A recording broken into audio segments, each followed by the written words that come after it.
차르 요드 이런 제목으로 말씀을 해볼까 합니다. 차르는 차대 아인 렛이에요.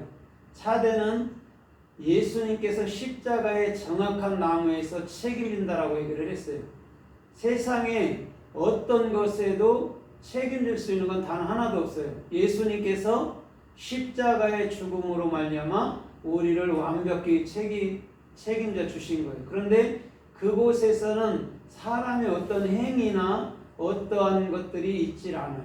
오직 주님의 은혜만 있는 거예요. 그래서 예수님은 이 땅에 육을 입고 오셨고 그 육체가 십자가에 달릴 때 오늘 나를 책임졌다라고 보면 되는 거예요. 그 다음에 아인이라는 예수께서는 이제는 우리들에게 진리의 말씀을 주셔서 주님을 보게 하고 듣게 해주시는 분이에요.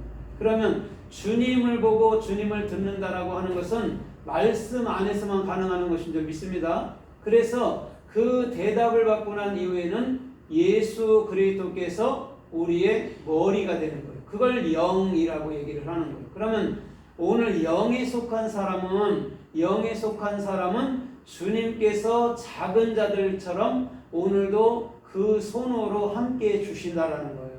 그런데 우리 주님께서 본문에 보면 목자를 치리니 양들이 흩어지리라 라고 얘기를 했어요. 여기서 목자는 예수 자신이에요. 그래서 마태복음 27장에도 예수님께서 십자가를 지니까 그 제자들은 다 도망가 버렸단 말이죠. 그 말을 성취하기 위해서 내가 내 목자를 치리니 양들이 흩어지리라 이렇게 얘기해요. 그러나 작은 자들에게는 내가 그 손을 들이우리라 라고 얘기해 준다는 거죠. 오늘 그러면 작은 자들이라는 게 뭘까요? 작은 자들이라는 게 오늘 십자가에서 정확히 예수가 죽을 때 같이 죽은 자를 작은 자라고 말씀해 주시는 줄 믿습니다. 그 자가 작은 자예요. 그 자에게 우리 주님은 그 손으로 그 손으로 함께 이끌어 가 주신다라고 말씀해 주는 거예요. 그러면 오늘 이 차르라는 작은 자들이 성서에 또 어떻게 쓰였고 또 어떻게 말씀하고 어떻게 은혜 베푸시는가 우리가 좀 살펴보면서 은혜를 받아보도록 하겠습니다. 마태복음 5장 19절에 보면 이렇게 말씀해요. 누구든지 이 지극히 작은 이 계명을 가지고 잘못 가르치는 자는 작은 자들이요 이렇게 말해요. 그러나 이 지극히 작은 계명으로 잘 가르치는 자는 큰 자다 이렇게 얘기하거든요. 그러면 오늘 잘 보세요. 이 지극히 작은 계명을 잘못 가르치는 자가 있대요. 그런데 또 잘 가르치는 자가 있다라고 얘기를 하고 있습니다.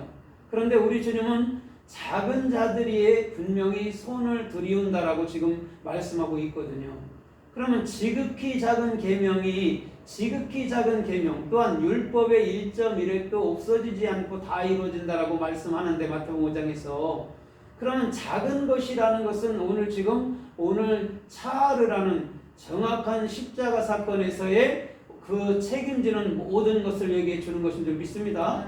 오늘 십자가라는 것은요 잘못 가르칠 수도 있지만 분명히 잘 가르친 자면 분명히 우리의 어떤 행위나 우리의 노력 같은 거를 절대적으로 앞세우지 않아요. 그게 큰 자예요. 큰 자는 그래서 자기의 생각과 자기의 방법과 자기의 뜻을 다 포기할 줄 아는 자예요. 그러나 행여 우리가 자기의 생각을 포기 못했더라도 우리 주님께서는 작은 자로서 분명히 큰 자로 이끌어가는 그런 참으로 길목에서 우리를 훈련시키고 연단시켜 주신다라는 거예요. 그래서 우리는 작은 자든 큰 자든 우리 십자가 안에서 주님께서 완벽하게 해결해 주시는 놀라운 삶의 축복이 있을 줄 믿습니다. 그래서 지극히 작은 계명을 가지고 움직여야 되는 거예요. 그 계명은 오히려 우리가 볼 때는 하찮게 보이지만 오늘도 저와 여러분들의 생명과 저와 여러분들의 영혼을 살리는 존귀하고 복된 생명의 말인 줄 믿습니다. 그래서 그 생명의 말은 정확히 저와 여러분들의 가슴 속에 새겨져야 된다라고 우리 주님은 말씀하고 있는 거예요.